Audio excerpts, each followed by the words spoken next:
Hi hello എല്ലാ പ്രിയപ്പെട്ട പ്രേക്ഷകർക്കും മെട്രോ സ്റ്റാറിലേക്ക് സ്വാഗതം. മലയാളി മിനി സ്ക്രീൻ പ്രേക്ഷകർക്കിടയിൽ ചിരപ്രതിഷ്ഠ നേടിയ താരമാണ് സാജൻ സൂര്യ. നാടകത്തിലൂടെ കലാരംഗത്തെത്തിയ സാജൻ പിന്നീട് ടെലിവിഷനിലേക്ക് എത്തുകയായിരുന്നു. 2000-ൽ മിനി സ്ക്രീനിലെത്തിയ സാജൻ സൂര്യ കഴിഞ്ഞ 23 വർഷമായി കലാരംഗത്തുണ്ട്. സെക്രട്ടേറിയറ്റ് ജീവനക്കാരൻ കൂടിയായ സാജൻ ജോലിയും അഭിനയവും ഒരുപോലെ മുന്നോട്ട് കൊണ്ടുപോകുകയാണ്. ദൂരദർശനിൽ തുടങ്ങിയ അഭിനയ ജീവിതം ഇപ്പോൾ ഏഷ്യാനെറ്റിലെ ഗീതാ ഗോവിന്ദത്തിൽ എത്തി നിൽക്കുന്നു. ഗീതാ ഗോവിന്ദം എന്ന സീരിയലിലെ നായക വേഷമാണ് സാജൻ ഇപ്പോൾ ചെയ്യുന്നത്. ഇപ്പോഴത്തെ സീരിയലുകളുടെ നിലവാരമില്ലായ്മയെക്കുറിച്ച് നടനും ചലച്ചിത്ര അക്കാദമി ചെയർമാനുമായ പ്രേംകുമാർ നടത്തിയ പ്രസ്താവനയോട് പ്രതികരിക്കുകയാണ് സാജൻ സൂര്യ. ഒരു യൂട്യൂബ് ചാനലിന് നൽകിയ അഭിമുഖത്തിൽ സംസാരിക്കവേ സീരിയൽ മേഖലയിലെ പ്രശ്നങ്ങളെക്കുറിച്ചും സാജൻ സൂര്യ മനസ്സ് തുറന്നു. ഫണ്ടിംഗ് ഇല്ലാത്തതുകൊണ്ടാണ് സീരിയലുകളുടെ നിലവാരം മെച്ചപ്പെടുത്താൻ കഴിയാത്തതെന്ന് സാജൻ സൂര്യ പറഞ്ഞു. നടന്റെ വാക്കുകൾ ഇങ്ങനെയാണ്: സീരിയലുകളുടെ നിലവാരം കൂട്ടണമെന്ന അഭിപ്രായത്തോട് പൂർണ്ണമായും ഞാൻ യോജിക്കുന്നുണ്ട്. പണ്ട് നമ്മൾ പറഞ്ഞിരുന്ന കഥകളിൽ നിന്നും ചെറിയ വ്യത്യാസം മാത്രം വരുത്തിയാണ് ഇപ്പോഴും സീരിയലുകൾ എടുക്കുന്നത്.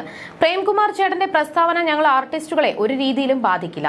അദ്ദേഹം ഒരു കാര്യവും പഠിക്കാതെയാണ് ഈ കാര്യങ്ങളെല്ലാം പറഞ്ഞിരിക്കുന്നത്. അദ്ദേഹം പറഞ്ഞത് പൊതുസമൂഹത്തിൽ കറക്റ്റായി എത്തിയിട്ടില്ല. ചില സീരിയലുകൾ എന്നാണ് അദ്ദേഹം പറഞ്ഞത്. പിന്നെ ഏത് സീരിയലാണ് വിഷം വമിപ്പിക്കുന്നതെന്ന് അദ്ദേഹം വ്യക്തമാക്കണം. മാത്രമല്ല ചാനലുകളാണ് ഇതിനെല്ലാം മറുപടി പറയേണ്ടത്. സംഘടനയോ സീരിയൽ താരങ്ങളോ ഒന്നുമല്ല. കണ്ടന്റുകൾ സംവിധായകർക്ക് കൊടുക്കുന്നത് ചാനലുകളാണ്, അല്ലാതെ ആർട്ടിസ്റ്റുകൾക്ക് പങ്കില്ല. മെഗാ സീരിയലുകൾ വിലയിരുത്തി അവാർഡുകൾ കൊടുക്കാൻ പറ്റില്ല. ഇത്രയും എപ്പിസോഡുകളൊക്കെ ആര് ഇരുന്ന് കാണാനാണ്? അത് പ്രായോഗികമല്ല. TV അവാർഡുകൾ ഭൂരിഭാഗവും കിട്ടിയിരിക്കുന്നത് ടെലിഫിലിമിൽ അഭിനയിച്ചവർക്കും അതിന്റെ പിന്നണിയിൽ പ്രവർത്തിച്ചവർക്കുമാകും. പിന്നെ നല്ല സീരിയലുകൾ ഇല്ലാത്തതുകൊണ്ട് അവാർഡ് കൊടുക്കാൻ പറ്റിയില്ലെന്ന് പറയുന്നതിന് പകരം ഞങ്ങൾക്ക് ലഭിച്ചതിൽ നല്ലതുണ്ടായിരുന്നില്ലെന്ന് പറഞ്ഞിരുന്നെങ്കിൽ നന്നാകുമായിരുന്നു. സീരിയൽ ഇൻഡസ്ട്രി എന്താണെന്ന് പഠിക്കാതെ പറയരുത്. ഒരു എപ്പിസോഡ് ഷൂട്ട് ചെയ്യാൻ 50 പേർ അടങ്ങുന്ന ക്രൂവിന് 1 ലക്ഷം രൂപയാണ് ലഭിക്കുന്നത്. അതുകൊണ്ട് നല്ല ഭക്ഷണം പോലും എല്ലാവർക്കും കൊടുക്കാൻ പറ്റില്ല. നല്ല താമസവും ഇല്ല. അങ്ങനെ ഒരു സാഹചര്യത്തിൽ എങ്ങനെ മെച്ചപ്പെട്ട കണ്ടന്റ് കിട്ടാനാണ്? ഗ്രൗണ്ട് വർക്കാണ് ഇതെല്ലാം പരിഹരിക്കാൻ ആദ്യം നടത്തേണ്ടത്. സീരിയലുകൾ ഒരു വ്യവസായമല്ലേ? 50ഓളം കുടുംബങ്ങളാണ് ഒരു സീരിയൽ കൊണ്ട് ജീവിക്കുന്നത്. സീരിയലുകൾ കൊണ്ട് സർക്കാരിനും ഗുണങ്ങളുണ്ട്. സീരിയലുകളുടെ ഫണ്ടിംഗ് ചെയ്യുന്നത് കോർപ്പറേറ്റുകളാണ്. തിരുവനന്തപുരത്ത് സീരിയലുകൾ ഷൂട്ട് ചെയ്യാൻ കാരണം അവിടെ പണം കുറച്ച് ചിലവാക്കിയാൽ മതി എന്നതാണ്.